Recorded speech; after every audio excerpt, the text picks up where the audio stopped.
مومن اندر سے کتنا ہی غمگین، دکھی کیوں نہ ہو، پریشان کیوں نہ ہو، وہ اپنے چہرے پر سکون اور اطمینان کو ظاہر کرتا ہے۔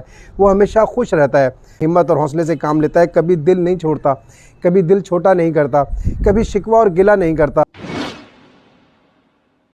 السلام علیکم۔ مولا متقیان مولا امام علی علیہ السلام نہج البلاغہ کی حکمت 333 میں فرماتے ہیں، مومن کے چہرے پر بشاشت اور دل میں غم و اندو ہوتا ہے، ہمت اس کی بلند ہے اور اپنے دل میں وہ اپنے کو ذلیل و خوار سمجھتا ہے۔ آپ علیہ السلام مومن کے اوصاف بیان کرتے ہوئے فرماتے ہیں کہ مومن اندر سے کتنا ہی غمگین، دکھی کیوں نہ ہو، پریشان کیوں نہ ہو، وہ اپنے چہرے پر سکون اور اطمینان کو ظاہر کرتا ہے۔ وہ ہمیشہ خوش رہتا ہے، وہ کبھی یہ نہیں چاہتا کہ اس کی جو چہرے کی پریشانی سے لوگ یہ اندازہ کر سکیں کہ وہ پریشان حال ہے یا مصیبت زدہ ہے، اس لیے وہ اپنے آپ کو ہمیشہ تر و تازہ اور حشاش بشاش رکھتا ہے۔ اس کے بعد آپ فرماتے ہیں کہ وہ ہمیشہ خود کو کمتر سمجھتا ہے، ذلیل و خوار سمجھتا ہے، کبھی نہیں سمجھتا اتنا کہ وہ باعزت ہے جو وہ اکڑ کر چلے یا لوگوں کے سامنے خود کو نمایاں نہیں کرتا۔ سر بلندی کو برا سمجھتا ہے اور شہرت سے نفرت کرتا ہے۔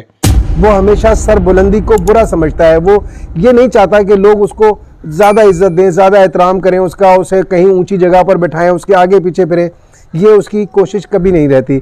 وہ شہرت کو بھی پسند نہیں کرتا، یعنی مشہور ہونے کے لیے، شہرت حاصل کرنے کے لیے وہ کوئی کام نہیں کرتا، جو بھی کام کرتا ہے اس پروردگار کی مرضی کے مطابق کرتا ہے۔ اس کا غم بے پایاں اور ہمت بلند ہوتی ہے۔ اس کے بعد آپ فرماتے ہیں کہ اس کی ہمت جو ہوتی ہے وہ بلند ہوتی ہے، حوصلہ بہت ہوتا ہے، وہ کسی بھی معاملے میں ہمت اور حوصلے سے کام لیتا ہے، کبھی دل نہیں چھوڑتا، کبھی دل چھوٹا نہیں کرتا، کبھی شکوہ اور گلہ نہیں کرتا، وہ ہمیشہ اچھے فیصلے کرتا ہے۔ بہت خاموش، ہمہ وقت مشغول، شاکر، صابر، فکر میں غرق، دست طلب بڑھانے میں بخیل، خوش خلق اور نرم طبیعت ہوتا ہے۔ زیادہ تر خاموش رہتا ہے، مصروف دکھائی دیتا ہے، صبر کرتا ہے، کبھی فارغ دکھائی نہیں دیتا کہ یہاں بیٹھا ہوا ہے، وہاں کھڑا ہوا ہے، بلا وجہ کی خوش گپیوں میں مصروف ہے، ایسا کرتا ہوا کبھی دکھائی نہیں دیتا۔ ہمیشہ وہ معاملات کے معاملے میں، لوگوں کے معاملات میں مصروف رہتا ہے، فکر مند رہتا ہے، پریشان رہتا ہے، ان کی اصلاح کے لیے کیا کرنا چاہیے یا کس طرح سے ان معاملات کو حل کرنا ہے، ہمیشہ اسی فکر میں رہتا ہے۔ کبھی کسی کے سامنے ہاتھ نہیں پھیلاتا، ہمیشہ دست سوال کے لیے، کسی طرح سے کچھ مانگنے کے لیے وہ ہمیشہ بخیل رہتا ہے، مطلب کبھی بھی ایسا کرنے کو بہتر نہیں سمجھتا کہ وہ کسی سے کچھ مانگے، کچھ طلب کرے، ہمیشہ اس کے پاس جو ہوتا ہے صرف اسی پر قناعت کرتا ہے۔ خوش اخلاق ہوتا ہے، نرم طبیعت ہوتا ہے، ہمیشہ بات کرتے میں اس کا لہجہ بڑا نرم ہوتا ہے، کبھی سختی سے جواب نہیں دیتا، اس پر تنقید بھی ہو تو بڑے تحمل سے اس کو سنتا ہے اور پھر اس کا اطمینان کے ساتھ نرم لہجے سے جواب دیتا ہے۔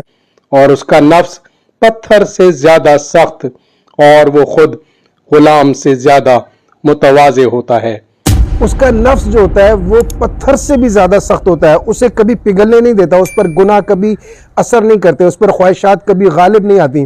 ایسے تمام معاملات میں خود کو پتھر سے زیادہ مضبوط کر لیتا ہے اور خواہشات کو اپنا غلام بنا لیتا ہے۔ یہ اوصاف ہیں جو ہمیں اپنے اندر تلاش کرنے چاہیے، اگر نہیں ہے تو انہیں پیدا کرنے کی کوشش کرنی چاہیے۔ شکریہ۔